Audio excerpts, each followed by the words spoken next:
سب سے پہلے تو میں اپنی پارلیمنٹری پارٹی کا اور اپنے ایلائز کا سب سے پہلے شکریہ ادا کرنا چاہتا ہوں کہ جس طرح انہوں نے پوری اس بجٹ میں شرکت کی اور بھرپور طریقے سے شرکت کی، میں آپ سب کا شکریہ ادا کرنا چاہتا ہوں۔ اسپیکر صاحب، اس کے بعد میں آج دعوت دینا چاہتا ہوں اپوزیشن کو اس چیز پہ کہ اس ملک میں 1970 کے بعد سارے الیکشنز کنٹروورشل ہوئے اور ابھی بھی بائی الیکشن سینٹ اس میں بھی کنٹروورسی ہو گئی۔ تو ہم نے بڑی کوشش کی ہے یہ 2 سالوں کے اندر کہ ہم کیا ریفارمز کر سکتے ہیں کہ پاکستان میں بھی الیکشنز ایکسیپٹ کرے، جو بھی ہارتا ہے وہ ایکسیپٹ کرے الیکشنز کو۔ تو اس میں ہم نے پوری ریفارمز تجویز دی ہیں، 1 سال سے پڑھی ہیں، اس کے اوپر کوئی اپوزیشن کی ابھی تک ڈیبیٹ نہیں ہوئی۔ تو میں ان کو ریکویسٹ کروں گا کہ یہ تو کوئی گورنمنٹ اپوزیشن کی بات نہیں ہے، یہ تو پاکستان کی ڈیموکریسی کی فیوچر ہے۔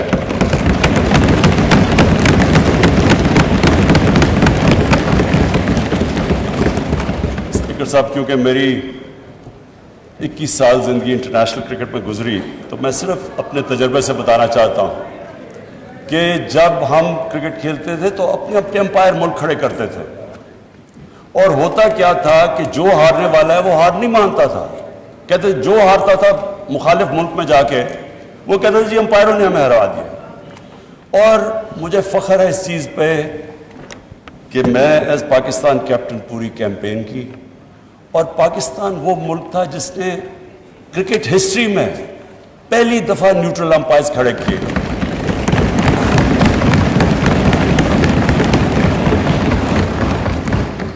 اور آج دنیا کی کرکٹ میں نیوٹرل امپائرز بھی ہیں، ٹیکنالوجی بھی ہے، اور جو ہارتا ہے وہ سب مان جاتے ہیں ہار۔ یعنی سارا جو کرکٹ کے اندر جو فیئرنس تھی وہ اس لیول پہ ہے کہ اب یہ ایشو ختم ہو گیا امپائرنگ کا۔ میں یہ ریکویسٹ کرتا ہوں کہ اب ٹائم آ گیا ہے کہ ہم بھی الیکشنز لڑیں اور کسی کو یہ فکر نہ ہو کہ جی مجھے کوئی دھاندلی سے ہرا دیا جائے گا۔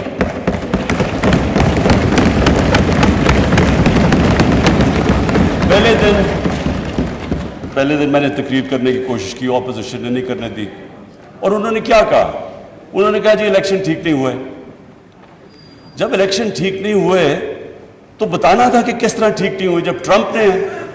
ٹرمپ نے کہا کہ الیکشن ٹھیک نہیں ہوئے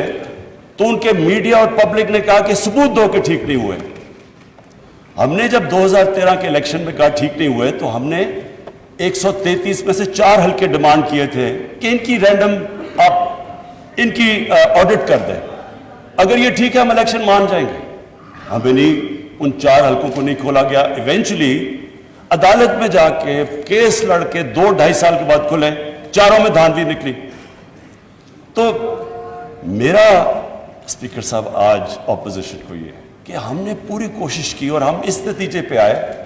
کیونکہ جوڈیشل کمیشن بیٹھی تھی 2015 کے اندر،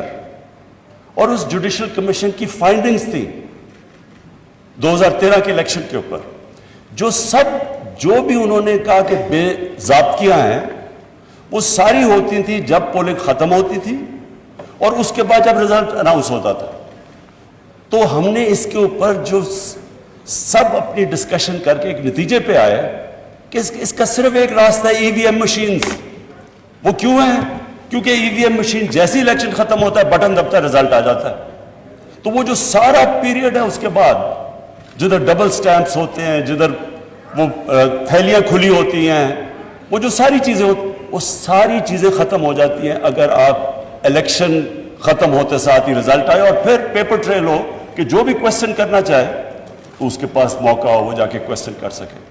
تو میں اگر ان کے پاس اپوزیشن کے پاس کوئی اور تجویز ہے تو ہم تیار ہیں سننے کے لیے۔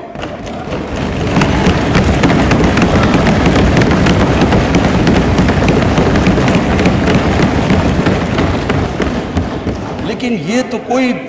ہر الیکشن، اگر آج آپ کچھ اس میں کوئی ریفارم نہیں کریں گے یہ تو پھر ہر الیکشن کے اندر یہی سلسلہ ہوگا، جس طرح بائی الیکشن، جس طرح سینٹ کے اندر۔ تو یہ ایک میری ریکویسٹ تھی۔ اچھا جی، اب میں اس بجٹ کے اوپر آتا ہوں. میں اس بجٹ کے اوپر بات کرنے سے پہلے اپنی ویژن کی بات کرنا چاہتا ہوں کہ ہماری ویژن کیا ہے پاکستان کی, اور جو بجٹ ہے وہ ریفلیکٹ کرنا چاہیے جو ایک ملک کی ویژن ہے. مجھے خوشی اس لیے, اور میں شوکت ترین آپ کو اور آپ کی ساری اکنامک ٹیم کو آج خراج تحسین اس لیے پیش کرتا ہوں کہ آپ نے جو میری ویژن تھی پاکستان کی اس کے مطابق آپ نے بجٹ بنایا.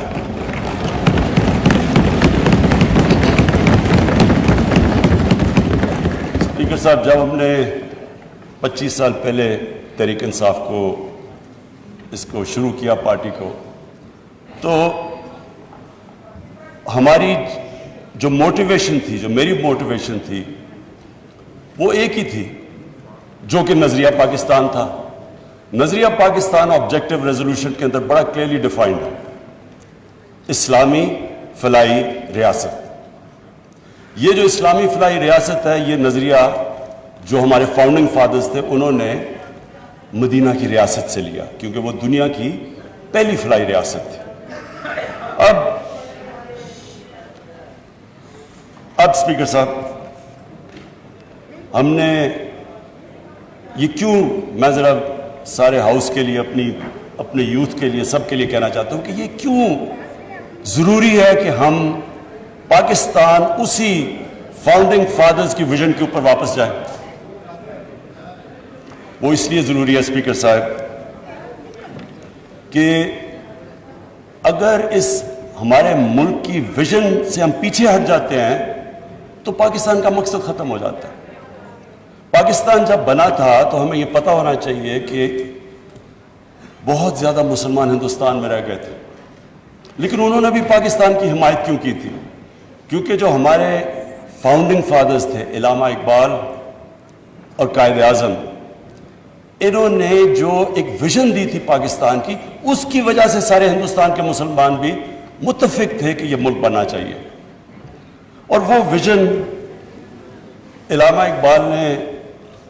اور جو مسلمان دنیا کے سب سے بڑا پچھلے 300-400 سال میں سب سے بڑے ذہن تھے, انہوں نے اس ویژن کے اندر جب کہا تھا کہ مسلمان جب بھی اٹھتا ہے, مسلمان کا سویلائزیشن مدینہ کی ریاست کے بعد جب بھی اٹھا ہے, وہ واپس گیا ان پرنسپلز کے اوپر جو ہمارے نبی صلی اللہ علیہ وسلم نے مدینہ کی ریاست میں اسٹیبلش کیے تھے. تو وہ پرنسپلز تھے جس کی وجہ سے ایک قوم اٹھی. تو میں اسپیکر صاحب آج بریفلی وہ بتانا چاہتا ہوں کہ وہ کیا چیز تھی کہ ایک اتنا عظیم سویلائزیشن کھڑا ہو گیا, اور کبھی اتنی تیزی سے ایک سویلائزیشن نہیں کھڑا ہوا. جب مدینہ پہنچے رسول اللہ, تو انہوں نے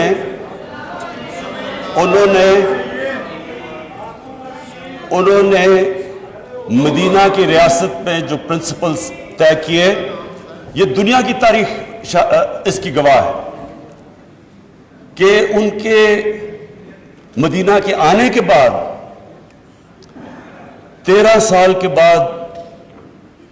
جو ایک سپر پاور تھی وہ ان کے سامنے اس نے گھٹنے ٹیکے,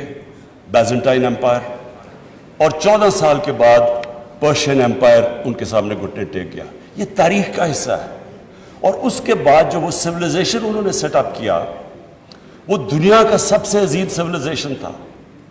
اس نے صرف یہ نہیں کہ وہ دنیا میں پھیل گیا, انہوں نے جو سویلائزیشن سیٹ اپ کیا اس کی وجہ سے جو آج ماڈرن دنیا بنی ہے, وہ اس سویلائزیشن نے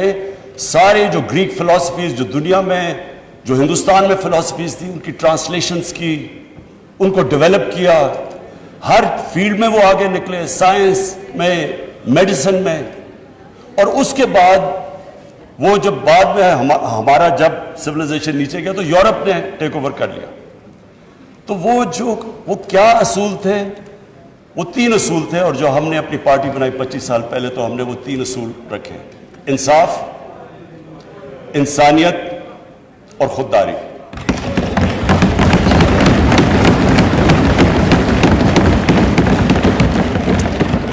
اور یہ تین ہماری ویژن سٹیٹمنٹ میں ہیں کہ ہم یہ سمجھتے ہیں کہ جو ہمارا بجٹ ہے وہ ریفلیکٹ کرنا چاہیے یہ تین پرنسپلز. اس سے پہلے میں آج اپنی اکنامک ٹیم کو خراج تحسین پیش کرتا ہوں. ہماری جو اکنامک ٹیم ہے اور جس میں جب سے ہماری گورنمنٹ آئی اور اب تک جس نے بھی ہماری اکنامک ٹیم میں شرکت کی سارے مستحق ہیں آج مبارک کے بھی اور خراج تحسین کے بھی.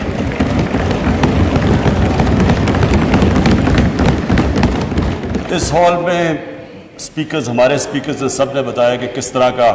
پاکستان ہمیں ملا. جب ہماری گورنمنٹ آئی تو جو سب سے بڑے ہمیں پرابلم تھا وہ جو ٹرم استعمال کرتے ہیں کرنٹ اکاؤنٹ ڈیفیسٹ. جو کرنٹ اکاؤنٹ ہے وہ میں عام لوگوں کے لیے سمجھانے کے لیے کہ کرنٹ اکاؤنٹ کا مطلب یہ ہے کہ ملک میں ڈالرز کتنے آ رہے ہیں اور ملک سے باہر کتنے ڈالرز جا رہے ہیں. اس کا پاکستان کی تاریخ کا سب سے بڑا ڈیفیسٹ تھا. اس کا مطلب یہ کہ ہماری جو کرنسی تھی وہ خطرے میں تھی کیونکہ اتنا بڑا جب خسارہ تھا ڈالرز کی کمی تھی تو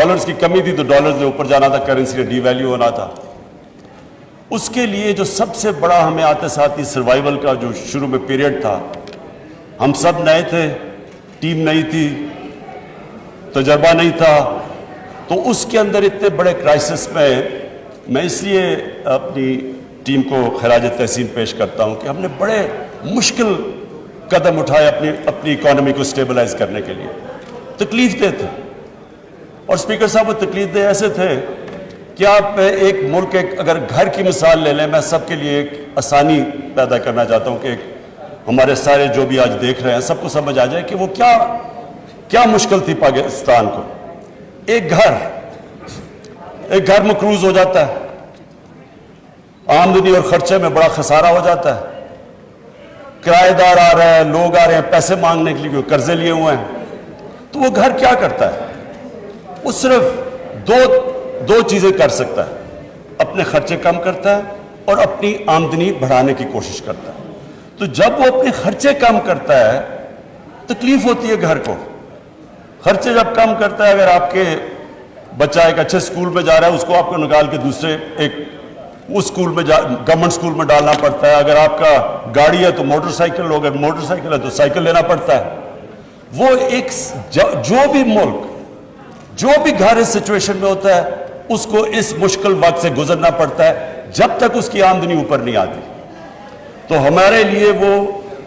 مشکل فیصلے کرنے تھے, لوگوں کو تکلیف ہوئی, عوام بڑی مشکل سے گزری اور کئی ابھی بھی گزر رہے ہیں. لیکن اس کے علاوہ جب ایک ملک مقروض ہو جائے اور جب ایک ملک اس مشکل میں پڑ جائے, اس کے علاوہ دوسرا اور کوئی راستہ نہیں ہے اس کا. کوئی بھی ملک لے لیں, جب ترکی میں پرائم منسٹر تب اردوغان آئے تو ان کو بھی جب ترکی کو جو وہ بھی قرضے میں ڈوبے ہوئے تھے ان کو بھی IMF کے پاس جانا پڑا, لیکن وہ بھی 2-3 سال مشکل وقت سے گزرے. تو مجھے آج یہ خوشی ہے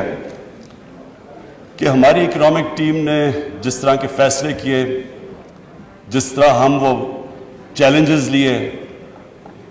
اور جس طرح ان چیلنجز سے نکلے. ایک تو اکنامک چیلنج تھا, دنیا میں باہر گئے, پیسے اکٹھے کرنے کی پوری کوشش کی. میں آج پھر اپنے وہ ملکوں کا شکر گزار ہوں جس طرح UAE نے ہماری مدد کی, سعودی عربیہ نے ہماری مدد کی, چائنا نے ہماری مدد کی.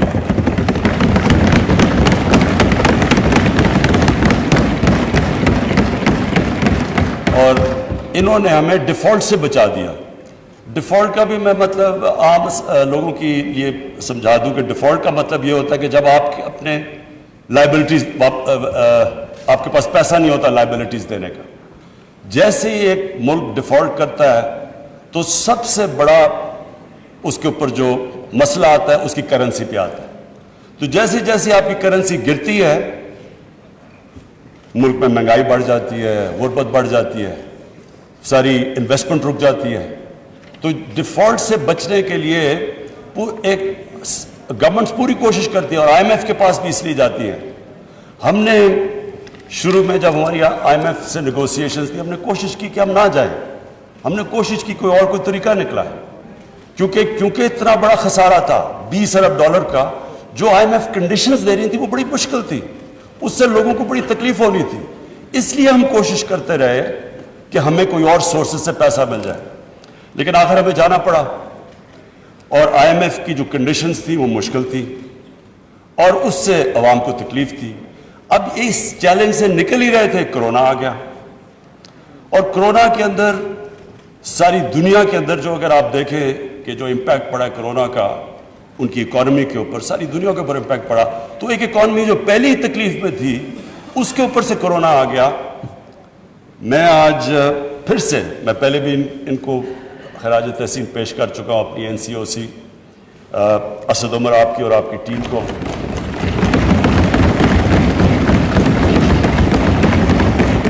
ڈاکٹر فیصل کو، اور اس میں پھر جتنی بھی کوارڈینیشن تھی پاکستان آرمی، انہوں نے ہماری پوری مدد کی،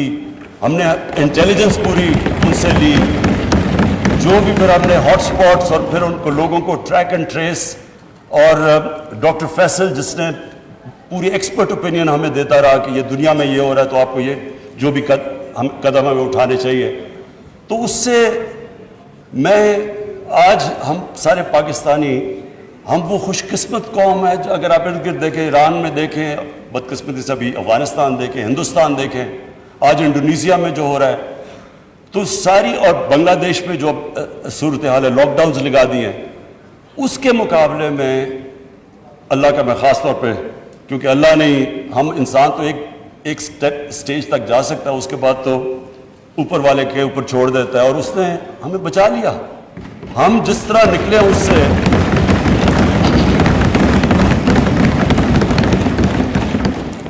اور میں صرف ایک چیز کہوں گا کہ میرے خیال میں، یہ میرا ایمان ہے اللہ پہ، کیونکہ وہ غریب کی آواز سنتا ہے، ہم اس لیے بھی بچے کہ ہم نے بڑی جلدی یہ فیصلہ کیا کہ ہم پورا لاک ڈاؤن نہیں لگانے لگے، کیونکہ اس میں اسپیکر صاحب ساری دنیا کا تجربہ ہے، فیکٹ سامنے آ گئے ہیں، لاک ڈاؤن سے جو غریب ہے، جو نچلا طبقہ ہے، وہ پس جاتا ہے۔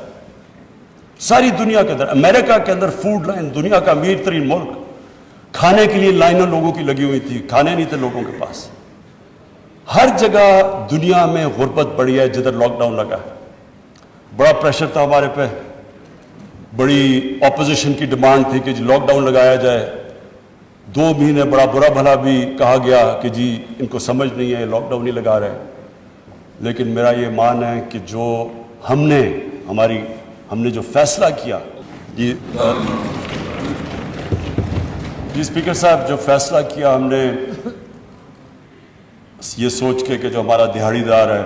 ہمارے مزدور، ہمارا ڈیلی ویجر جو کہ ویکلی ویجر، وہ گھر میں کھانا ہی تب آتا ہے جب اگر وہ مزدوری کرے، ہم نے جو بڑی جلدی فیصلہ کیا کنسٹرکشن کھولنے کا، اور پھر جو اپنا سارا ایگریکلچر سیکٹر تھا اس کو ہم نے پوری طرح کھولنے کی کوشش کی جلدی سے جلدی، جو وہ ہمارا فیصلہ تھا، میں سمجھتا ہوں، اور ایکسپورٹ انڈسٹری ہم نے جو کھولنے کی کوشش کی اور جلدی، میرے خیال میں جو ہم نے وہ فیصلے کیے، اور پھر ہمارا اسٹیٹ بینک نے زبردست انسینٹیوائز کیا، انہوں نے پوری مدد کی انڈسٹری کی، ہم نے اسمال اور میڈیم انڈسٹری کی مدد کی، ہم نے بجلی میں ان کو جو ہم نے ان کی مدد کی، اور پھر ہمارا جو احساس پروگرام تھا جس میں 1,20,00,000 لوگوں کو